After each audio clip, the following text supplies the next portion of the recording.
Allô? Le professeur? Non, pas encore. Oui? Ah? Oui? Bon, je vais lui dire dès qu'il aura fini. Parmi les nouvelles espérances données à l'homme, la plus grande n'est-elle pas de retrouver une part de sa jeunesse physique? Cette espérance, l'hétérogreffe nous l'apporte.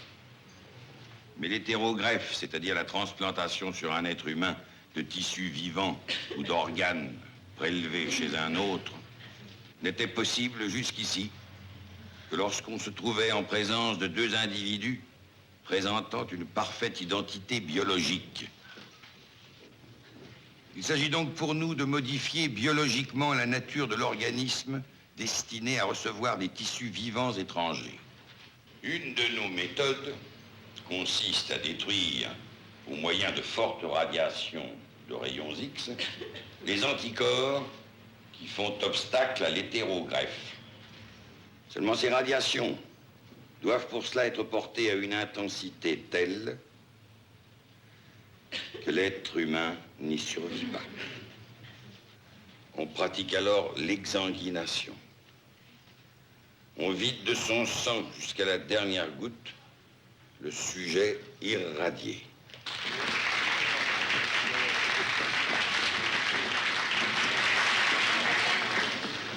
On vient de téléphoner pour vous, monsieur le professeur. L'Institut médico... la morgue, quoi. Il faut que vous y alliez tout de suite.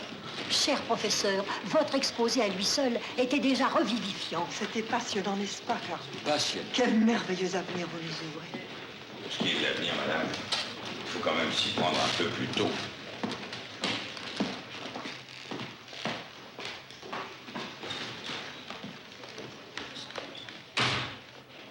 Comme il a changé depuis la disparition de sa fille, il vous a de ces réflexions bizarres.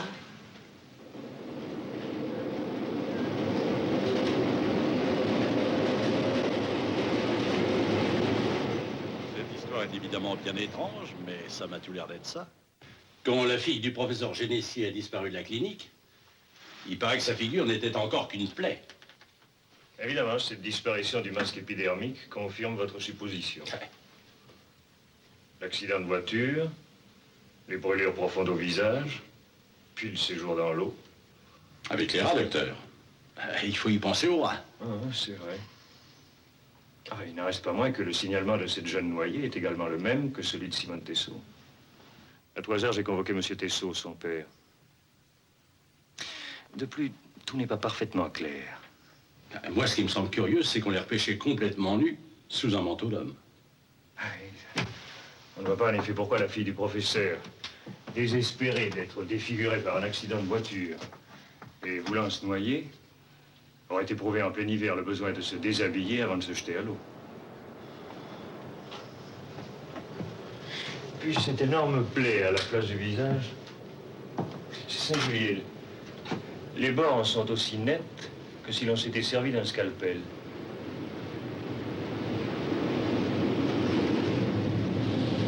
Ah, le voilà.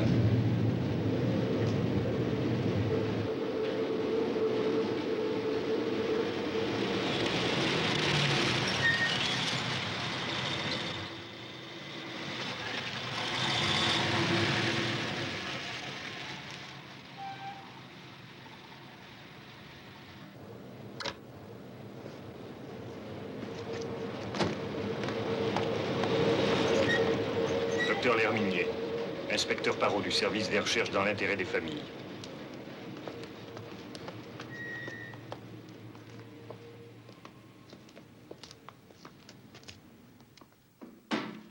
Monsieur le professeur, je déplore infiniment les tristes circonstances qui nous font nous rencontrer. Expliquez-moi. Ce matin, dans la Seine, 2 mariniers ont repêché le corps d'une jeune fille. Son séjour dans l'eau correspond à peu près au temps qui s'est écoulé depuis que mademoiselle Génessier a disparu de la clinique. Le signalement concorde. Le visage est endommagé. Seuls les yeux sont intacts.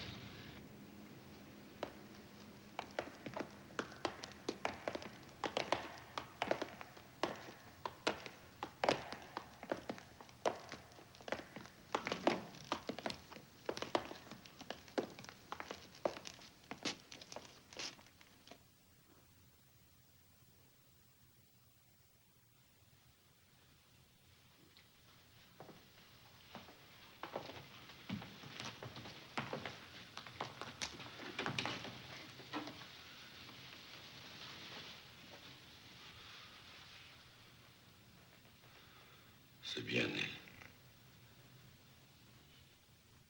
Christiane.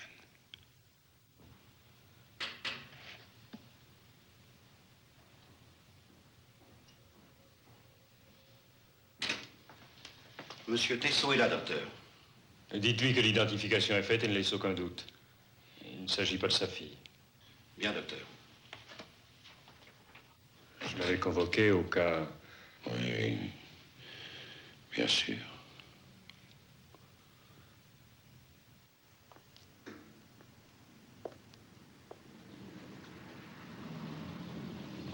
Monsieur le professeur, excusez-moi, Henri Tessot. Oui, je suis venu aussi au sujet de ma fille. Et le gardien m'a dit que c'était la vôtre. Est-ce que vous êtes certain, monsieur le professeur? Très certain. Hélas, monsieur, trop certain. Oh, ça m'a donné un tel coup tout à l'heure quand ils m'ont téléphoné. J'ai cru devenir fou. Mais oui, 10 jours, monsieur, qu'on n'a pas vu Simone. Il faut qu'il lui soit arrivé quelque chose, hein? Je trouve curieux, monsieur, que ce soit moi qui dois vous réconforter. Après tout, vous, il vous reste un espoir.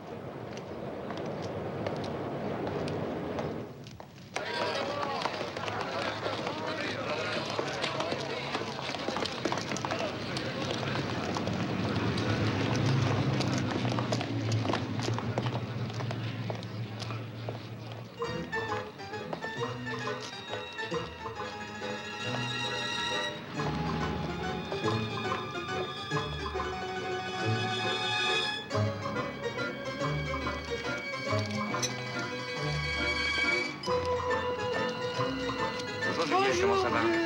Je te présente Eugénie.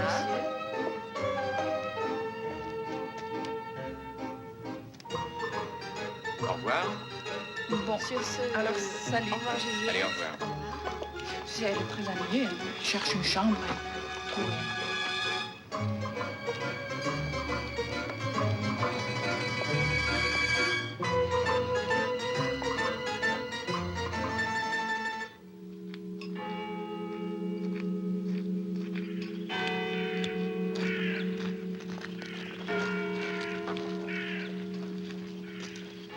En vieillissant, il commence à ressembler à son père. Vous vous souvenez? Le vieux Genesier, le notaire, n'était pas maigre non plus. Lui, il n'a vraiment pas de veine, en tout cas. Sa femme qu'il a perdue il y a 4 ans, sa fille maintenant, il me dirait Paris, la gloire, la fortune, eh ben, total.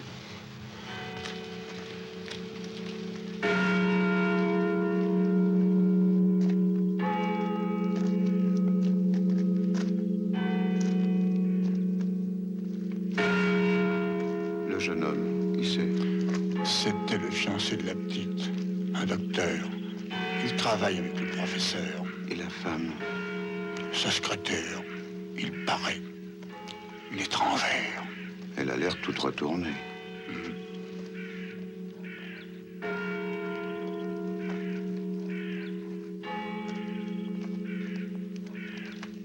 Vous rentrez chez vous, mon petit. Au revoir, monsieur. Au revoir. Au revoir.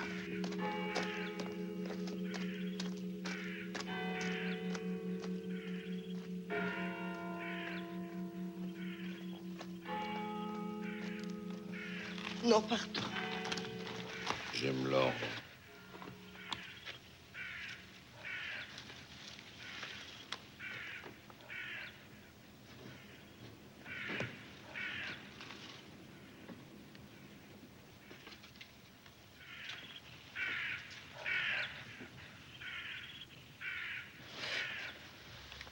Non, non, pardon. Je n'en peux plus.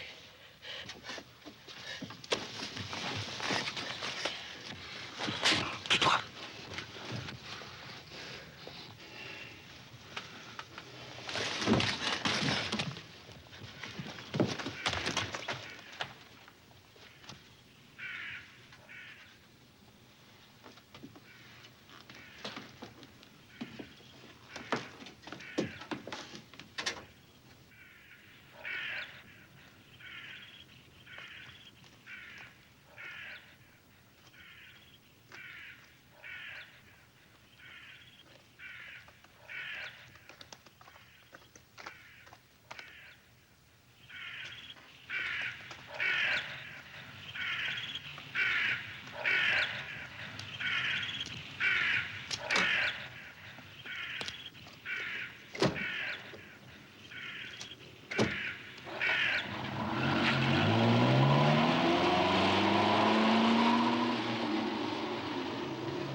n'aime pas cette manie de fouiller partout. Je n'ai pas encore eu le temps de t'expliquer, ma petite fille. Bien sûr, tu vois ton nom encadré de noir. Bien. Qu'est-ce que tu imagines? Je n'ai pas besoin d'imaginer. Je vois des choses horribles. Je les vis. Qu'est-ce que tu as encore fait? Ce qu'il fallait faire. Pour ton bien. Toujours pour ton bien, Christiane. Se faire part, c'est une simple substitution de nom.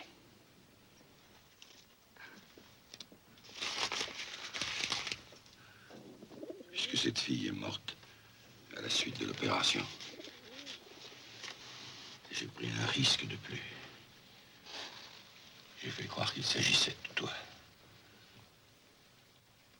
Puisque tout le monde te croit morte, les gens n'approfondiront pas. Ils ne chercheront pas à savoir ce qui se passe ici, surtout. Christiane, ton masque. Prends une fois pour toutes l'habitude de porter ce masque.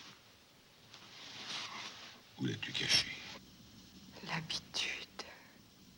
Maintenant, je voulais dire, prends l'habitude de le porter pendant le temps qui nous sépare de la réussite.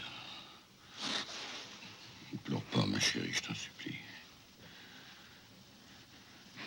Je réussirai, je te le jure. Je n'y crois plus.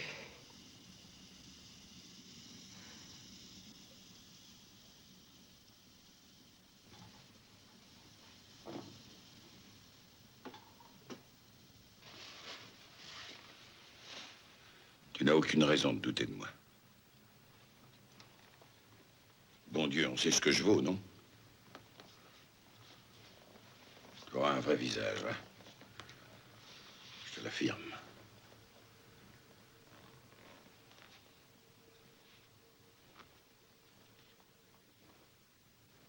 On m'a enlevé les miroirs. Mais il y a les vitres qui me reflètent quand la fenêtre est ouverte. Il y a tout ce qui brille. La lame des couteaux. Le bois verni. Ma tête me fait peur. Mon masque me fait plus peur encore. Soyez confiante, Christiane. Regardez-moi. Est-ce qu'il n'a pas déjà réussi sur moi? Vous aviez un visage, vous. Abîmé peut-être, mais pas détruit comme le mien. Il me ment. Il me ment parce qu'il sait que c'est sa faute. Sa faute? Un accident de voiture. Le hasard. Le hasard. Son besoin de dominer tout le monde, même sur une route. Il conduisait comme un dément. J'allais mourir après l'accident. Pourquoi a-t-il tout fait pour que je vive?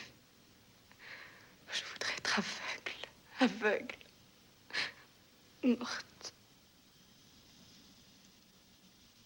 Christiane.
qui?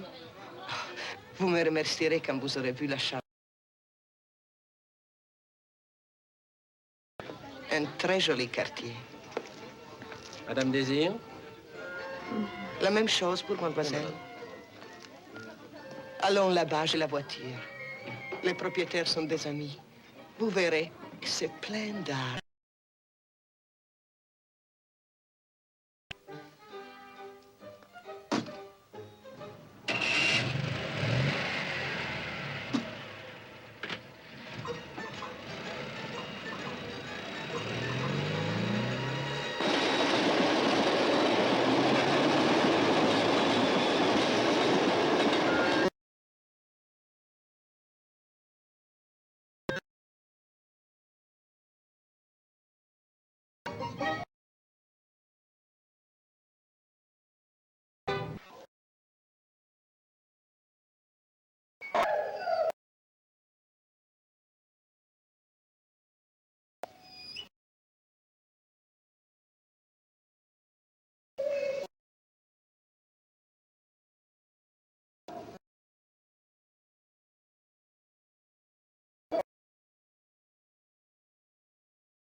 Vous comprenez, docteur?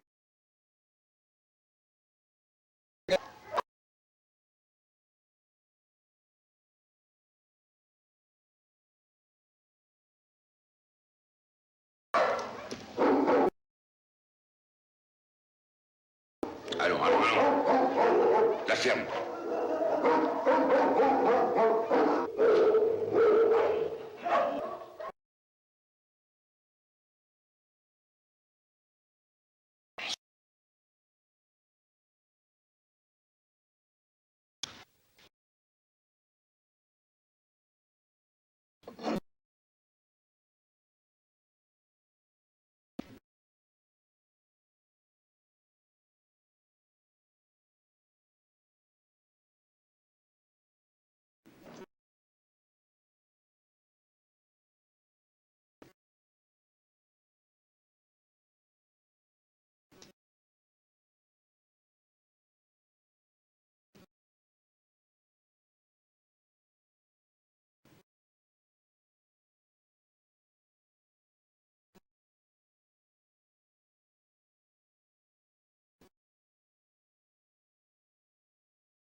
C'est tout. À demain, ma chérie.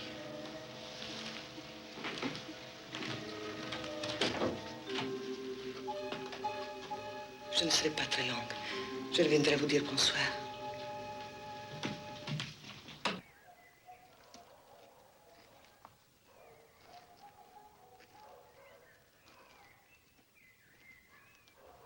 Tu semblais inquiet en m'examinant. Inquiet. Tu as trop d'imagination. Pourquoi mens-tu? Depuis le temps que je te connais, je lis sur ton visage. Dis-moi la vérité. C'est raté.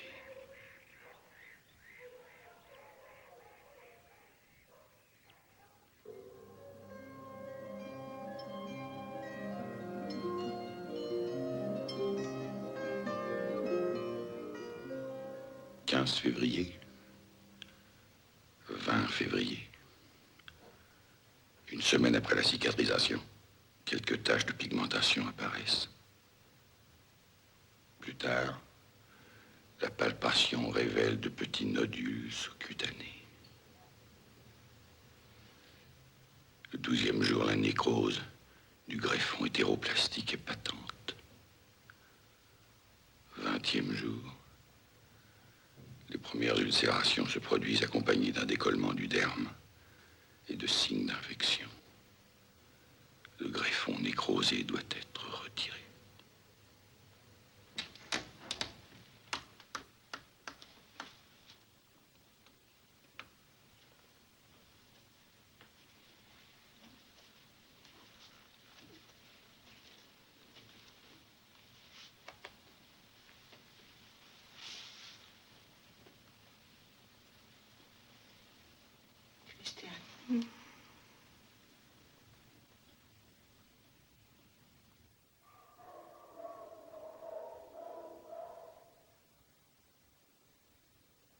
Avec le premier chien venu, tout est possible. Ah, voilà. Il faut se contenter de cette chiennerie.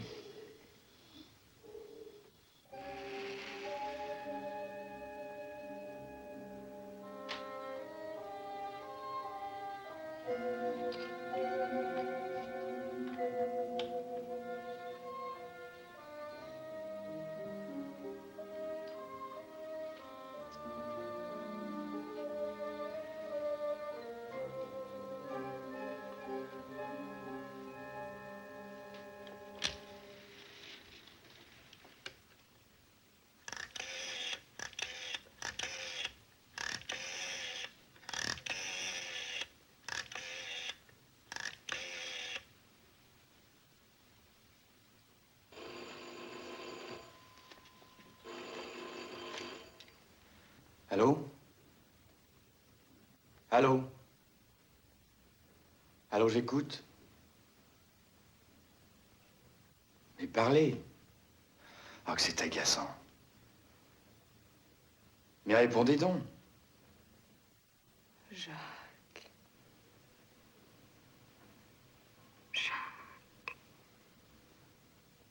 Christiane.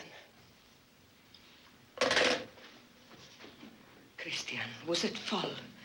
À qui téléphoniez-vous? Ma personne? Est-ce que vous vous rendez compte de votre imprudence?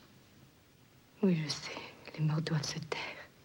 Mais alors que je devienne morte pour de bon, je n'en peux plus. Ne plus oser se regarder. Ne plus oser porter la main sur son visage. Avoir peur d'y sentir les sillons, les crevasses. Cette peau comme de la baudruche. Calmez-vous, mon petit. Faites-lui confiance. Il va réussir, j'en suis sûre. Vous mentez. Il ne réussira jamais, je le sais. Il continuera sur moi ses expériences comme sur ses chiens. Un cobaye humain, quelle aubaine pour lui. Vous n'avez pas le droit de dire cela. Je veux mourir. Je vous en supplie. En bas, il y a des ampoules. Ces piqûres qu'on fait aux chiens quand tout a raté. Par pitié. Christiane, taisez-vous. Il faut me tuer. Je n'en peux plus. N'en peux plus.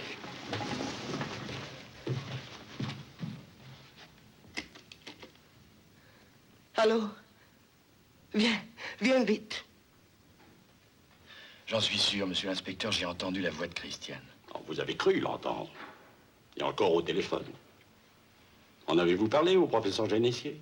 Bien entendu, mais pour lui, il n'y a aucun doute. Il a reconnu le corps de sa fille. Je sais bien, j'étais présent. Alors, qu'est-ce que vous voulez que je vous dise? C'est peut-être une plaisanterie de mauvais goût qu'on vous a faite. Tout de même. Moi, docteur, je vous le répète, je ne travaille que sur des faits précis. Dans ces dossiers, j'en ai des témoignages. Avec des, je crois bien que, il me semble que, des signalements vagues. Là, le taxi rouge qui a pris celle-ci. Là, la jolie femme au large collier de chien en perles qui accompagnait cette autre. C'est... Un collier de chien en perles? Oui, pourquoi? Ça vous rappelle quelque chose? Attendez. quelqu'un.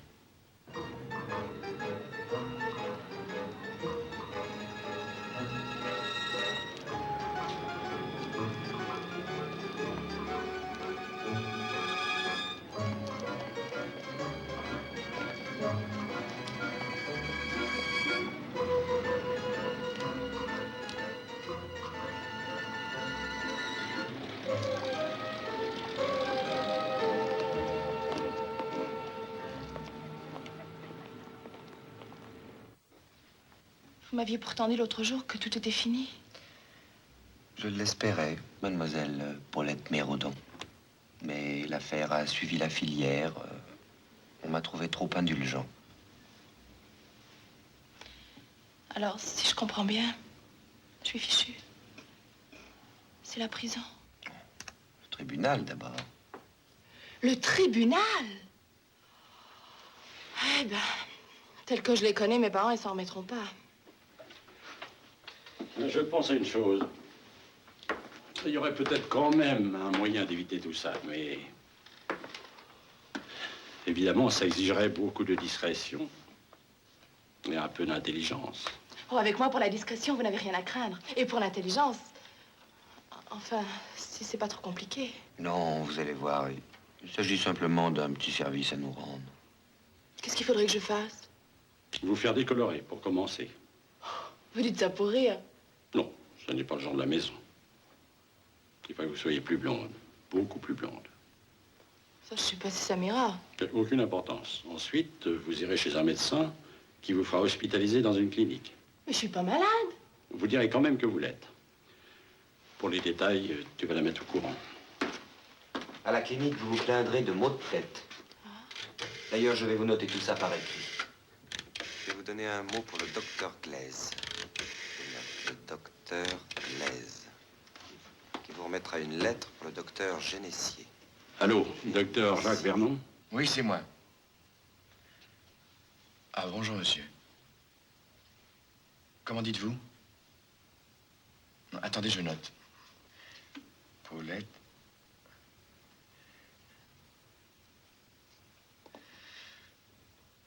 Oh, je pense qu'elle pourra entrer demain matin. Oui, soyez tranquille, je ne la perdrai pas de vue. Oui, bien sûr, ce n'est que pour vérifier une hypothèse. C'est ça. S'il se passait quelque chose, je vous avertirai aussitôt. Au revoir, monsieur.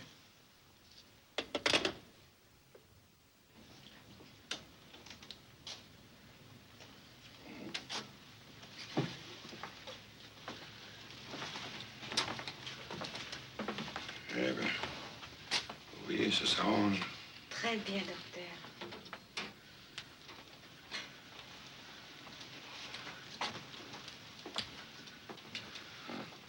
Mademoiselle est entrée ce matin. Médecin traitant. Docteur Glaise. Voici sa lettre.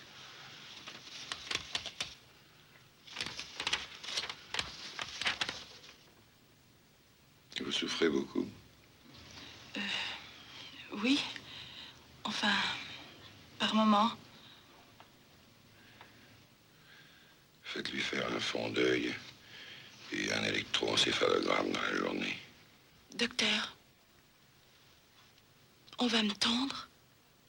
Non. J'espère que non. Ce serait dommage.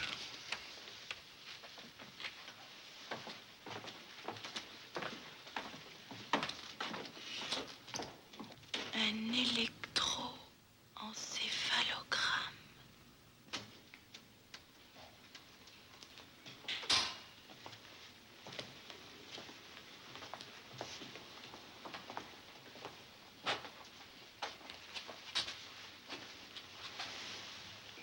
Mon Dieu. Tu n'as pas peur, hein? C'est des amis. Chut, touche pas trop fort. Tu vas me dire combien j'ai de doigts? Hein? Combien?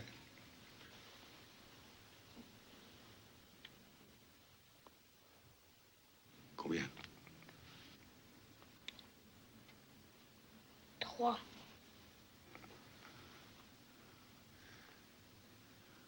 cette fois, combien? 3. Non. 2.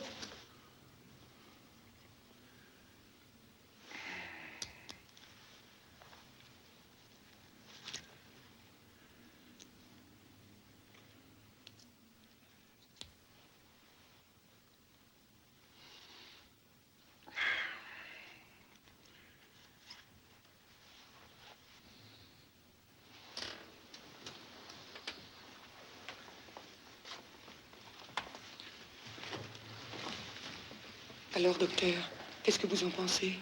J'ai bon espoir.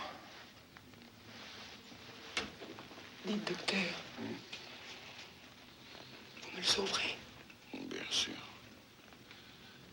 Ayez confiance, allez.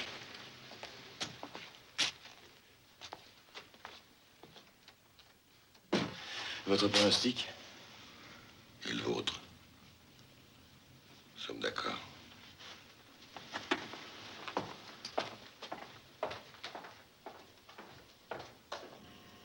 Fermez vos yeux.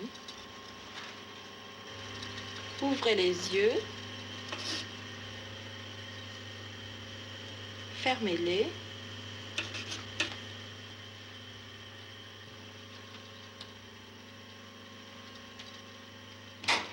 C'est terminé, vous pouvez ouvrir les yeux. Je vais vous faire la stimulation électrique. Ça me fait pas mal. Ne bougez pas votre tête, ne bougez pas.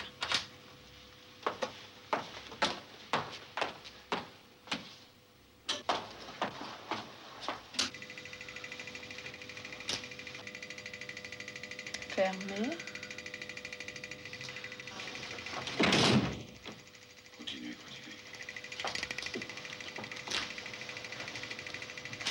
Ouvrez les yeux. Fermez. Ouvrez.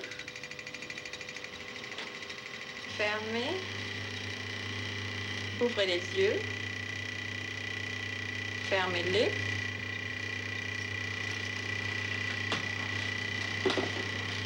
Ouvrez. Fermez. Faites-moi apporter le tracé dès que vous aurez terminé. Bien, monsieur. Ouvrez vos yeux. Fermez-les. Voilà. Rien de suspect chez la petite Paulette Méroudon.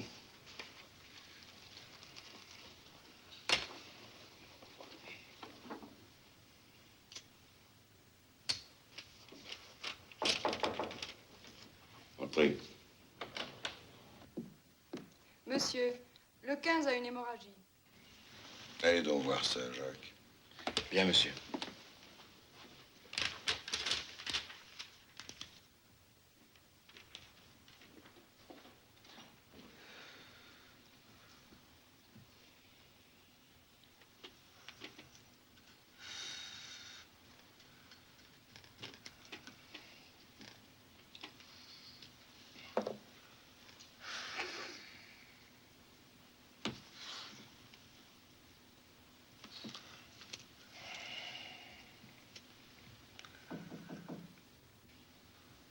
Entrez.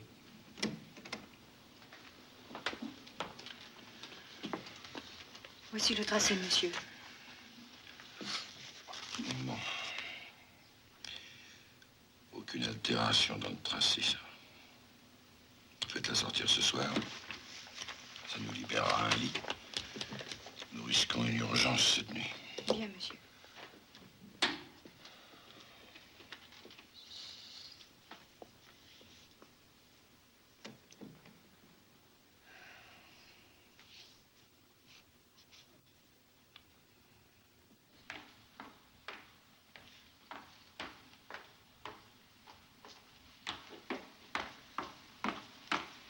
Pardon, madame, c'est bien à vous que je dois remettre ce bulletin. En effet, merci, mademoiselle.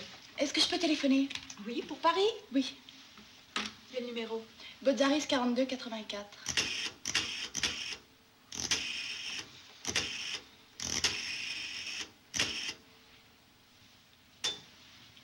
Merci. Allô, maman? C'est Paulette. Non, non, tout va bien. J'arrive. À tout de suite. Merci. Combien je dois? Oh, rien du tout. S'il vous plaît, qu'est-ce qu'il y a comme moyen de transport pour aller à Paris? Ah, vous avez l'autobus à gauche en sortant au rond-point. Un petit quart d'heure à pied. Merci, madame.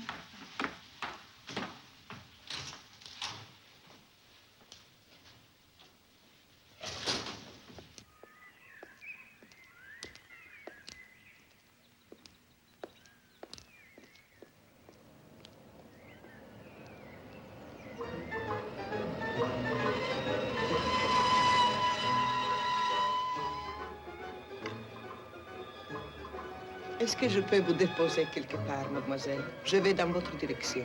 Oh, avec plaisir, madame.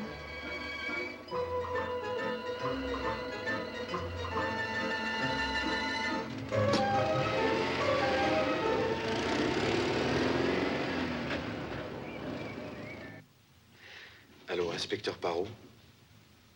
Ici Jacques Vernon. Comment, docteur? Elle est déjà partie? Eh bien, ça ne traîne pas dans votre clinique. En tout cas, on ne peut pas dire qu'on les séquestre. Vous, qu'est-ce que je vous disais? Nous allons quand même nous assurer qu'elle est bien rentrée chez elle. Je vous remercie de nous avoir avertis. Au revoir, docteur.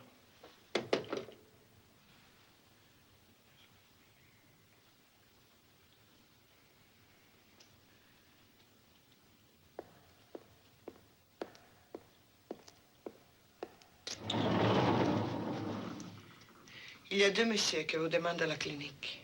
Vous vous doutez bien que j'ai pas le temps. Qu'ils reviennent demain.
Bonsoir, messieurs.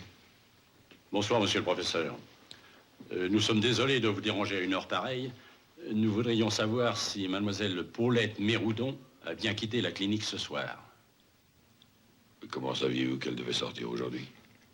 Ah ben, elle a téléphoné cet après-midi à sa mère pour lui annoncer son retour.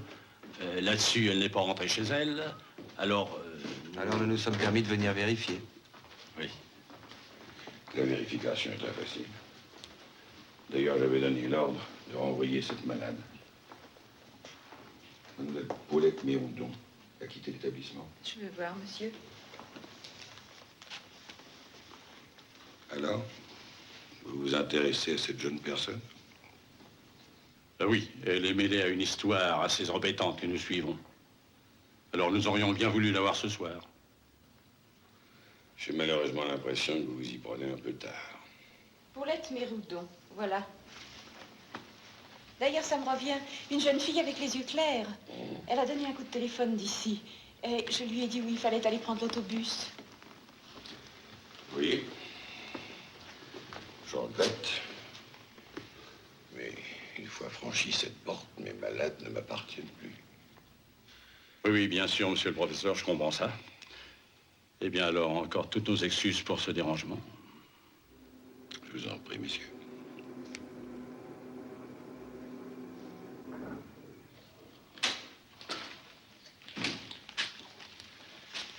Eh bien alors, bonsoir, monsieur le professeur. Bonsoir. Mon petit Jacques, puisque vous sortez, soyez gentil de raccompagner ces messieurs.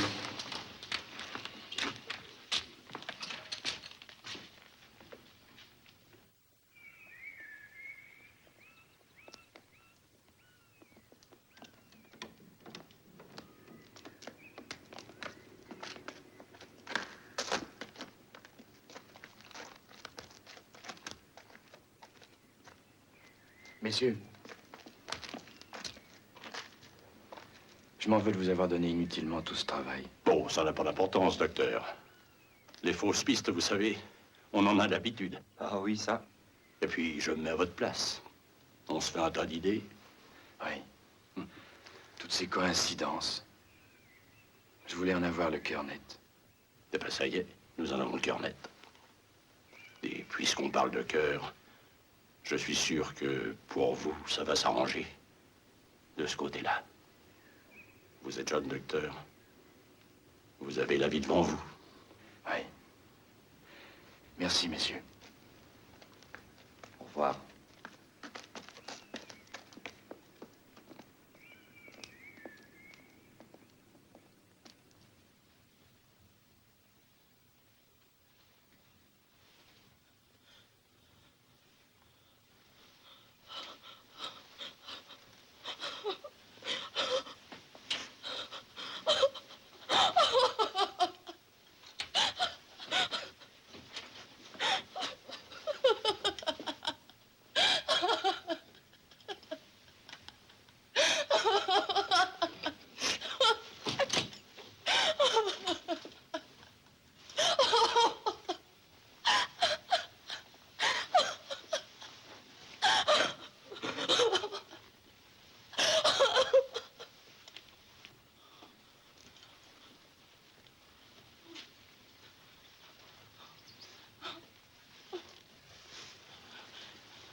Christian, lâchez ça. Lâchez ça.